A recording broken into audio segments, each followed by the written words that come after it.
All right, it is now day 352 of Robert Mueller's witch hunt. Still zero evidence of any collusion, no evidence of any wrongdoing, and yet the investigation goes on and on and on, and it got really bad today.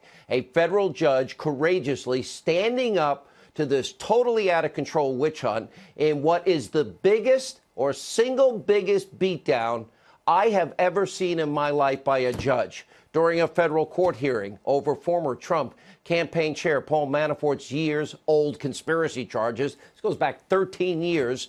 A U.S. district judge, his name is T.S. Ellis III, utterly rebukes the entire special counsel investigation and telling a member of Mueller's team, quote, "You don't really care about Mr. Manafort.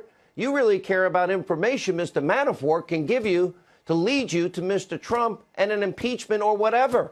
And according to a Fox News producer that was in the courtroom, the judge went on to say, "You want Manafort to sing."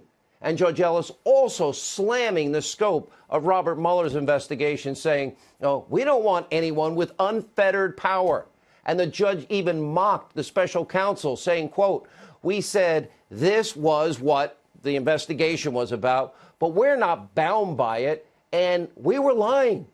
A federal judge just confirmed everything we have been saying on the show for months. There is nothing Mueller will not do to malign this president, everyone around him. It's always been about Trump, not any of these other people.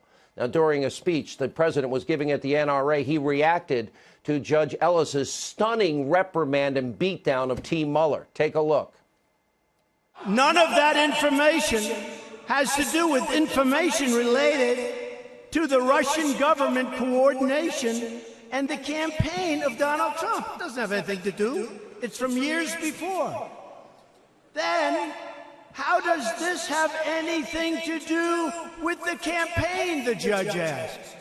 Let me tell you, folks, we're all fighting battles, but I love fighting these battles. It's really a disgrace. What's happening to our country is a disgrace. Yeah, it's a battle over the rule of law, equal justice under the law, equal application under the law. It's a battle over the Constitution. And according to our producer inside the courtroom, Judge Ellis also raised important questions over why Rod Rosenstein has not recused himself from this Russia investigation. Now, this comes after the Deputy Attorney General shot down a request from members of the Freedom Caucus to review the unredacted memo that now details why the FBI's investigation into collusion started in the first place. By the way, hand them over. It's important to note this memo, which outlines the scope of the Russia investigation, it was written in May, 3 months before Mueller was appointed. And this is just one more example of obstruction of justice from the Justice Department, which is actively preventing members of Congress from conducting important investigations, their role, co-equal branches of government, over the Russia probe, FISA abuse, and so much more. It's called checks and balances, co-equal branches. And Rosenstein and the FBI and the Justice Department, they are not impervious to the rule of law. And it's time for Rosenstein and others to resign and for this witch hunt to end. Now, the clear obstruction by Rod Rosenstein and the off-the-rails scope now of the Mueller probe is just part of what is now an incredibly flawed, destructive, so-called Russia investigation. This week, we had multiple leaks revealed. And what do we see? Dirty, aggressive tactics Team Mueller has in store for the president himself, including a series of open-ended questions designed as a perjury trap for the president of the United States. And according to reports, we also know that Mueller has been holding the threat of a presidential subpoena over the White House. Now, of course, there are also serious issues surrounding Mueller's team of biased, anti-Trump, Democratic, Obama, Clinton, DNC donors, and then ethical questions of people like Andrew Weissman. Oh, he was there at Hillary's celebration on election night that never happened. New York Times calls Weissman's Mueller's pit bull. His aggressive tactics led to the wrongful conviction of multiple individuals. People lost their jobs at Anderson Accounting. Merrill Lynch executives, they went to jail for a year. He lost 9-0 to the Supreme Court, overturned in the Fifth Circuit Court of Appeals, upending so many people's lives. And President Trump addressed this very topic earlier today. Take a look. Mr. President, have you changed your mind at all about being willing to sit with Robert Mueller? Well, the problem with sitting is this. You have a group of investigators, and they say that I am not a target, and I'm not a target. But you have a group of investigators that are all Democrats. In some cases, they went to the Hillary Clinton celebration that turned out to be a funeral. So you have all these investigators, they're Democrats. In all fairness, Bob Mueller worked for Obama for 8 years. The president has been right, is right, and he clearly is a target. Now, until prosecutors like Weissman and other big-time, biased, big Democratic donors are removed from the so-called investigation, the president should never agree to any interview of any kind. As Mark Levin said last night, the Constitution is on his side. Meanwhile, the mainstream media, they are sharpening their claws, actively rooting for a showdown between Robert Mueller and President Trump, and cheering for any new anti-Trump revelation out of the special counsel's so-called Russia probe.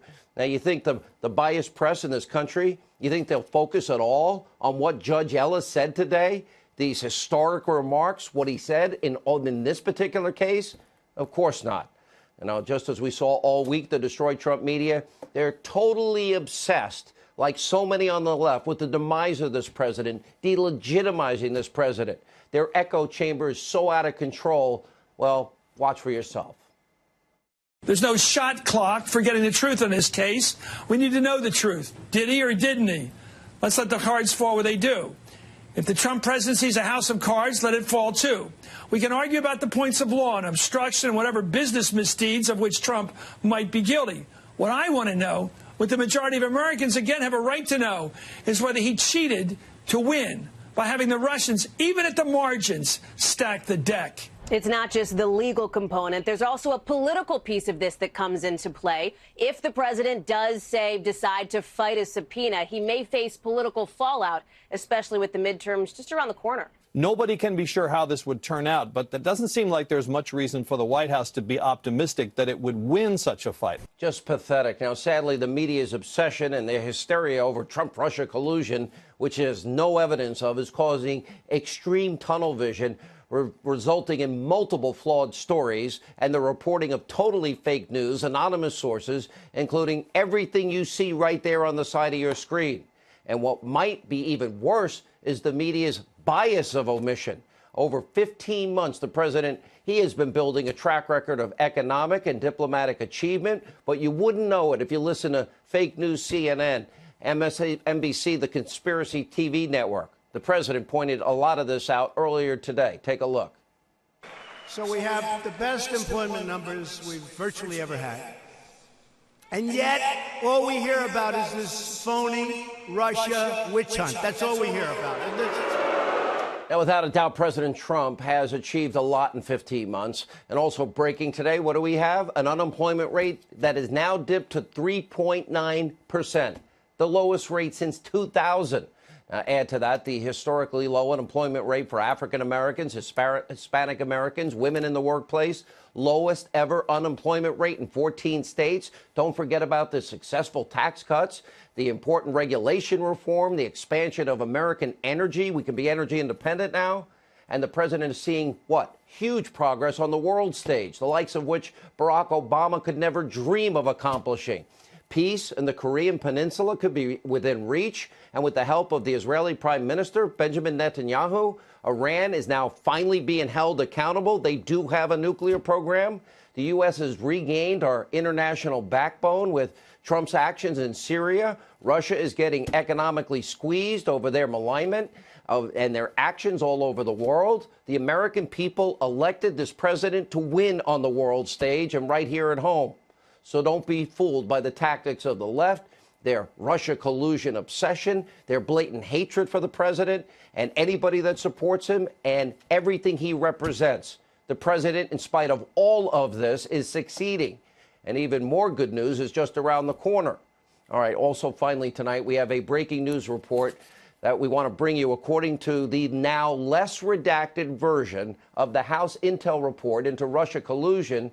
Well, we now know that James Comey made a shocking admission that he actually testified that the FBI agents saw, quote, no physical indications of deception from former National Security Advisor Mike Flynn, despite telling our own Bret Baier something completely different.